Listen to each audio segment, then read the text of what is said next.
오늘 예수님처럼 자라가라라는 제목으로 함께 말씀을 나누고 우리 증금 예배를 드려보면 좋겠는데요. 자라감에 대해서 한번 생각해 보면 좋겠어요. 예수님처럼 자라가라라고 오늘 이렇게 말씀하고 있는데 어떻게 자라가야 되는지, 어떻게 하면 바르게 자라갈 수 있는지 한번 생각해 보면 좋겠는데요. 우리 친구들 키는 안 크고 몸무게만 불어나는 사람을 어떤 사람이라고 할까요? 뚱보가 네. 네, 그런 얘기는 하면 안 되고 비만이 된다고 하죠. 비만이 된다라고 하고, 그런데 반대로 키는 크는데 몸무게는 안 늘어요. 그러면 어떻게 될까요? 말라깽이. 네. 네.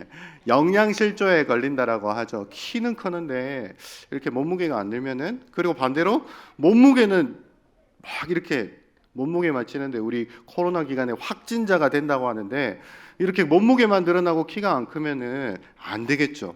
그것처럼 우리는 이렇게 자라나는데 균형이 필요해요. 균형이 필요한데, 성경에서는 이 교육에 대해서 우리가 어떻게 자라가라라고 할 때 꼭 이 균형을 말씀하는데, 먼저 에베소서 6장 4절 말씀해 보면은 이렇게 먼저 말해요. 또 아비들아 너희 자녀를 노엽게 하지 말라 라고 이렇게 하는 말씀이 있고, 또 반대로 잠언 말씀해 보면 이렇게 하는 말씀이 있어요. 우리 친구들이 가장 싫어하는 말씀이 될 수 있겠는데, 아이를 훈계하지 아니하려고 하지 말라. 채찍으로 그를 때릴지라도 그가 죽지 아니하리라. 뭘로 때려도 된다고요? 네, 채찍으로 때려도 죽지 아니하리라. 에베소서 말씀에는 우리 친구들을 화나게 만들면 안 된대요. 노엽게 만들면 안 된대요. 근데 또 다른 곳에 보면은 자녀 훈계하는 것을 머뭇거리지 마라. 채찍으로 때려도 죽지 아니할 것이다 라고 이렇게 말씀하고 있어요. 목사님은 학창 시절에 매를 많이 맞았을까요? 많이 맞지 않았을까요? 예. 감사합니다. 맞아요. 목사님은 학창 시절에 많이 맞았어요. 이 성경에는 채찍으로 맞으면 죽지 아니하리라 했는데, 목사님이 중학교 처음에 딱 들어가가지고 중학교 입학하는 첫날에, 우리 중학교 올라가는 친구들 한번 잘 들어봐요. 중학교 올라가는 첫날에 있잖아요. 목사님이 지각을 했어요. 그 목사님이 나온 중학교가 마산중학교, 그 이만기 강호동이 나온 그 중학교인데, 그 무서운 선생님들이 많았겠죠. 그런 사람들이 유명한 분들이 되셨으니까 네, 그래서 무서운 선생님들이 많았는데, 그날 하필이면 가장 무서운 선생님이 그 교문을 지키고 있었어요. 지각을 했는데, 아니 늦은 만큼 뭐 어떻게 때리냐면, 그때만 해도 그 쇠로 된 야구 배트로 늦은 시간만큼 엎드려 버쳐하고, 남자 중학교니까 엎드려 버쳐하고 맞게 되었어요, 목사님이. 그리고 나서 그 이후로 중학교 때 한 번도 지각을 하지를 못했어요. 그리고 있잖아요. 또 그렇게 매를 맞고 들어가서 과학 시간이 됐어요. 과학 시간. 초등학교 때는 한 선생님이 다 수업을 다 해주셨는데, 중학교 되니까 선생님이 이렇게 번갈아면서 들어오시더라고요. 그래서 신기하고, 그런데 과학 시간은 점심 먹고 나서 가장 졸릴 때였어요. 그래서 목사님은 아무것도 모르고 과학 시간에 수업을 듣다가 졸았죠. 네. 졸다가, 근데 선생님이 갑자기 앞으로 나오라는 거예요. 그 칠판을 잡으라는 거예요. 칠판을 잡고 매를 두꺼운 회초리로 매를 맞았던 경험이 있습니다. 그리고 나서 목사님이 중학교 내내 거의 한 번도 수업 시간에 졸지 않게 되었어요. 이런 말이 있어요. 꽃으로도 아이를 때리면 안 된다. 뭘로도 아이를 때리면 안 된다고요? 꽃으로도 아이를 때리면 안 된다라는 말이 있었어요. 옛날에는 있잖아요, 이렇게 선생님들이 아이들을 많이 때리는 시절이 있었어요. 목사님이 그 마지막 세대라고 할 수 있는데, 그때 막 아이들을 선생님들이 많이 때리면서 가르쳤는데, 이 꽃으로도 때리지 말라라는 이 말을 프란시스코 페레라는 사람이 한 말인데, 이 사람이 이런 말을 하고 이 교육에 대해서 막 변화시키고자 노력해서, 이제는 우리 학생들과 아이들의 인격을 더 소중하게 여겨주고 인권을 더 소중하게 여겨줘서, 이제는 우리 친구들 중에 혹시 학교에서 맞아본 경험이 있다, 한번 손 들어볼래요? 요즘엔 맞아본 경험이 있어요? 나한테 얘기하지 마세요. 네, 큰일 나니까. 네, 어쨌든 부모님한테 말하세요. 요즘에는 학교에서 아이들 때렸다 그러면은 난리가 나겠죠. 여러분들 제가 어렸을 때 이렇게 매로 때리는 이런 교육도 문제였지만 이것도 균형을 잃은 거죠. 네, 이것도 이제 너무 선생님이 감정적으로 아이를 때리는 이런 아이들의 인권을 소중하게 여기지 않는 이런 균형을 이쪽으로 잃은 교육도 문제지만 그런데 오늘날 교육은 반대로 균형을 좀 잃어가고 있는 것 같아요.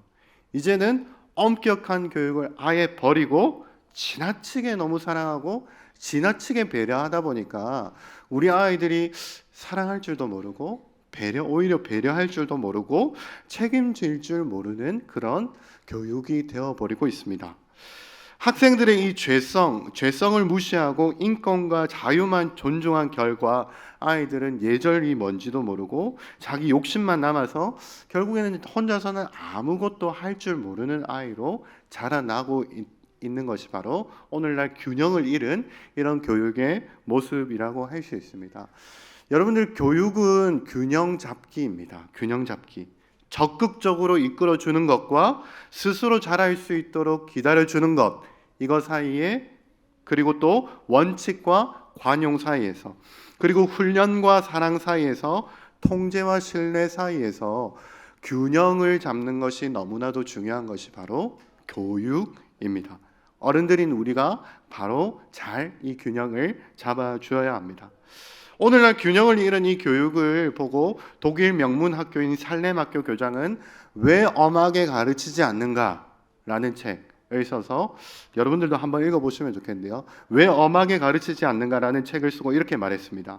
균형 잃은 오늘날 교육은 아이들을 자꾸 심리학으로 만회하려 한다. 노력 부족, 공격적인 태도, 집중력 장애는 도덕적으로 해결할 문제가 아니라 심리학적으로 해결하려고 여긴다. 주의가 산만한 아이는 주의력 결핍 장애, 공부를 거부하는 아이는 아직 발견되지 않은 천재성이 있는 것으로 다른 아이를 놀리는 것은 애정 결핍 정도로만 바라본다. 지금 현대의 교육은 사랑과 훈계 사이의 균형을 잃고 있다. 여러분도 오늘 우리가 읽은 말씀은 그러나 우리에게 이 롤모델이 되는, 자라감에 있어서 롤모델이 되는 예수님의 성장 과정을 이렇게 말씀하고 있습니다. 예수님은 그 지혜와 지적 영역에서 먼저 자라가고, 두 번째 그 키가 자라며 신체적인 영역에서 자라가며, 세 번째 하나님과 영적인 영역이죠. 그리고 또 사람에게 더욱 사랑스러워 가시더라. 이게 바로 사회 정서적인 영역에서 균형 잡히게 자라간 모습을 우리에게 예수님의 성장 과정을 보여주고 있습니다. 자, 오늘 이 진급하는 친구들이 예수님처럼 자라가기를 바라는 마음으로 목사님이 4가지를 말씀드릴게요. 몇 가지 말씀드린다고요? 4가지를 말씀드릴게요. 이제 얼마 안 남았어요. 잘 들어주세요. 4가지를 말씀드릴 텐데 얘들아 잠 깨라. 예. 4가지를 말씀드릴 텐데 첫 번째 따라해 봅시다. 첫 번째, 예, 방금 한 명의 목소리가 특별하게 크게 들렸어요. 하나님 안에서 사랑받는 자로 자라가라. 자, 여러분들 우리 친구들이 있잖아요. 키만 자라고 몸무게는 안 느는 이런 이상한 사람. 또 몸무게만 늘어나고 키는 안 크는 사람.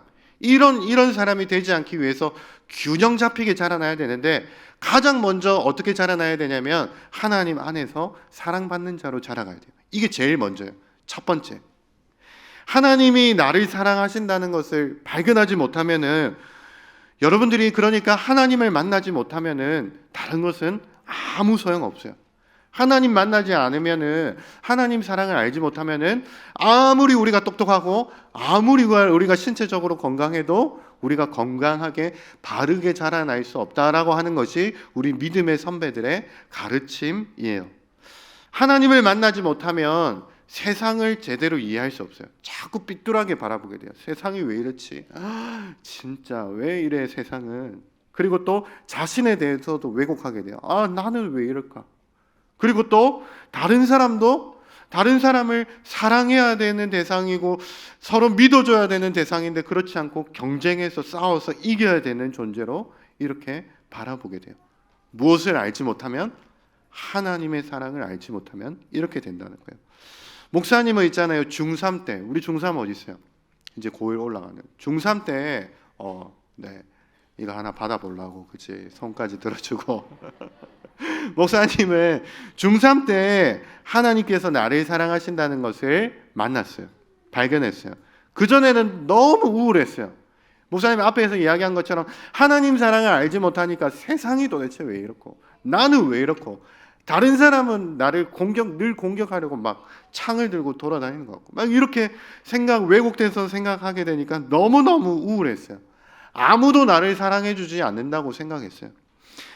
그런데 진짜 얼마나 우울했는지 목사님이 이렇게 그때는 지하철 칸막이가 없었거든요. 목사님 때는. 근데 지하철에서 얼마나 우울했는지 지하철에서 누가 뒤에서 미는 것처럼 진짜 그렇게까지 너무너무 우울한 하루하루를 보내게 되었어요. 그런데 어느 날에 교회 예배 시간에 하나님께서 목사님에게 찾아오셨어요. 잘 들어보세요. 하나님께서 목사님에게 찾아오셨어요. 그리고 한마디 해주셨어요. 재현아, 내가 너를 잘 안단다. 이 음성을 듣는데, 이 이야기를 듣는데 목사님의 인생이 완전히 뒤집히게 됐어요. 목사님이 이전에는 나를 아무도 사랑해 주지 않는다고 생각했어요. 나를 아무도 모른다고 생각했어요. 내 마음 아무도 몰라준다 생각했어요. 근데 하나님이 알고 계시다는 거예요. 이 하나님이 나를 사랑해 주신다는 것을 깨닫게 되니까 완전히 인생이 뒤바뀌게 되고 역전이 일어나게 됐어요. 우리 친구들도 가장 먼저는 하나님의 사랑을 발견하는 친구들이 되기를 바랍니다. 아멘. 한 명이 아멘. 다시 한 번 더 아멘.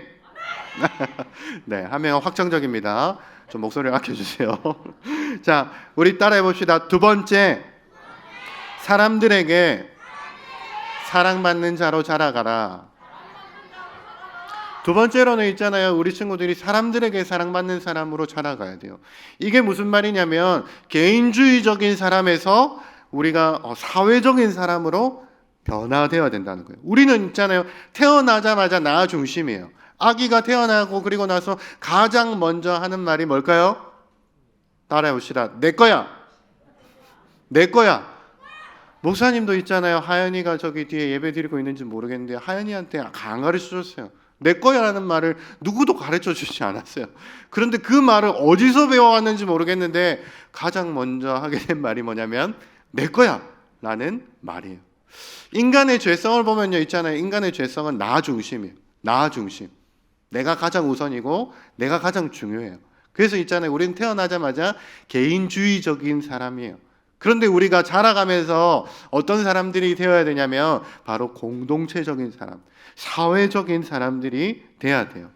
부모님에게만 사랑받는 사람이 아니라 이제는 우리 친구들이 선생님에게 사랑받는 사람, 그리고 친구들에게, 다른 친구들에게 이제 중학교에 올라가고 고등학교에 올라가고 초등학교에 올라가면 다른 친구들에게 사랑받는 사람으로 그렇게 자라나야 돼요.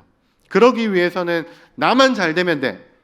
나만 잘 되면 돼 라는 생각을 버리고 반드시 나는 다른 사람의, 다른 친구의 도움이 필요해. 내가 수업을 잘 듣기 위해서는, 내가 잘하기 위해서는 다른 사람의 도움이 필요하다라는 이 생각을 가지게 되어야 돼요. 다른 사람이 그래서 경쟁해서 싸워야 되는 사람이 아니라 사랑하고 신뢰하는 사람, 신뢰를 주고받는 사람이라는 것을 우리는 자라나면서 점점 이렇게 변화되어져야 돼요. 그래서 우리 친구들이 따라해 봅시다. 다시 한 번 더. 두 번째, 사람들에게 사랑받는 자로 자라갑시다.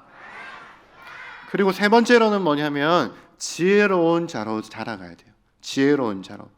하나님과 사람에게 사랑받는 자로 자라가고, 그리고 지혜로운 자로, 오늘 예수님의 말씀을 보니까 예수님께서 자라시되 그 지혜가 자랐다라고 말씀하고 있어요.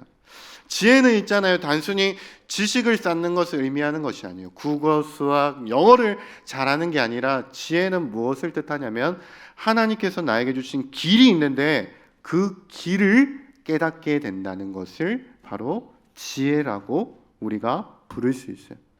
우리 친구들에게 하나님께서 우리 친구들을 다 사랑하셔서 하나님은 우리 모든 친구들에게 계획을 가지고 계세요. 우리 친구들 나중에 자라나서 뭐가 되고 싶어요?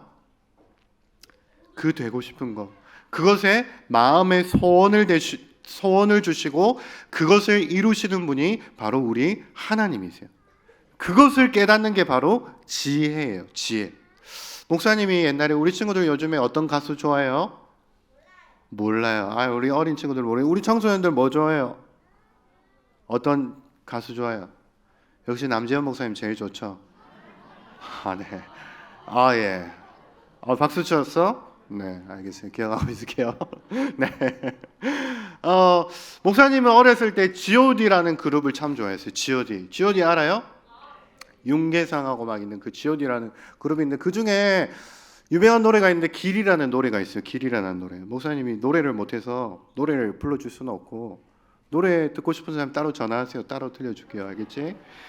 길이라는 노래가 있는데 거기 가사에 보면 이렇게 나와 있어요. 내가 가는 이 길이 어디로 가는지, 어디로 날 데려가는지, 무엇이 내게 정말 기쁨을 주는지, 돈인지 명예인지 아니면 내가 사랑하는 사람들인지 알고 싶지만 아직도 답을 내릴 수 없네.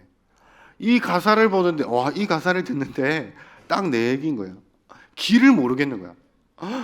앞으로 내가 살아가야 되는데 내가 지금 살아가고 있는데 내가 지금 걸어가고 있는 게 이 길이 어딘지, 내가 출발한 출발점은 어디고 내가 도달해야 되는 목표점은 어딘지, 지금 내가 가고 있는데 제대로 걸어가고 있는지 도무지 알 수 없지만 아직도 나는 걸어가고 있네. 이 가사가 너무 마음에 와닿는 거예요. 그런데 하나님의 사랑을 깨닫고 그리고 사람들 안에서 하나님의 그 사랑을, 사람들에게도 사랑을 받기 시작하니까 목사님이 이 길을 깨닫게 되었어요. 지혜가 생기기 시작했어요. 우리 친구들이 자라가면서 진급하게 되면서 성장하게 되면서 세 번째로는 지혜가 자라나기를 축복합니다. 아멘. 우리 친구들에게 하나님께서 분명한 계획을 가지고 있는데 이 계획을 깨닫게 되는 친구들이 되기를 축복합니다. 마지막으로 따라해 봅시다. 네 번째, 건강한 자로 자라갑시다. 여러분들 네 번째로는 있잖아요. 신체적으로 우리가 건강하게 자라가야 된다는 말이에요. 건강한 신체는 건강한 신체에 건강한 정신이 깃든다라는 이런 말이 있어요. 여러분들 오늘날은 외모지상주의죠. 외모지상주의. 여러분들 얼평이라는 말 들어봤어요? 얼굴로 사람을 평가한다는 것이 굉장히 나쁜 말이죠. 얼굴로 그 사람의 존엄성, 이 사람이 외모가 조금 괜찮으면은 굉장히 좀 대단한 사람처럼 보이고, 그렇지 못한 사람은 굉장히 존엄성이 낮은 사람으로 보이게 하는, 이게 바로 오늘날 있잖아요. 오늘날 우리가 다른 사람을 잘못 보게 만드는 시선 중에 하나인데요. 최근에 있잖아요. 한 직장에서 이 직원을 뽑는 채용표 기준에 외모, 어느 학교, 그리고 어느 도시, 그 중에 또 무슨 표가 있었냐면 외모라는 란이 있어서 적지 않게 논란이 된 적이 있대요. 그런데 성경에서 말씀하는 외모는 우리가 신체적으로 자라나야 된다는 말은 그런 말이 아니에요. 건강한 삶을 살기 위해서 음식을 골고루 먹고 그리고 운동도 열심히 하고 그리고 안전에 대한 개념을 우리가 갖고 살아가는 것이 바로 신체적인 영역에서 키가 자라난다는 의미예요. 그래서 우리 친구들이 마지막으로는 이렇게 예수님처럼 건강한 자로 자라나기를 축복합니다. 아멘. 자, 우리 따라해 봅시다. 하나님 안에서 사랑받는 자로 자라갑시다. 사람들에게 사랑받는 자로 자라갑시다. 지혜로운 자로 자라갑시다. 건강한 자로 자라갑시다. 네, 감사합니다. 네. 우리 모든 친구들이 이렇게 우리 진급하는 모든 아이들이 예수님처럼 정말로 균형 잡힌 건강하게 바르게 자라서 하나님께 복된 인생으로 살아가는 우리 모든 친구들이 되기를 예수님의 이름으로 축복합니다. 한번 기도하겠습니다. 하나님 아버지 감사합니다. 우리 모든 진급하는 아이들이 오늘 말씀처럼 균형 잡힌 아이로 바르게 하나님 안에서 건강하게 자라날 수 있도록 우리 주님께서 우리 아이들 한 사람 한 사람 붙들어 주시옵소서. 감사드리며 예수님의 이름으로 기도드립니다. 아멘.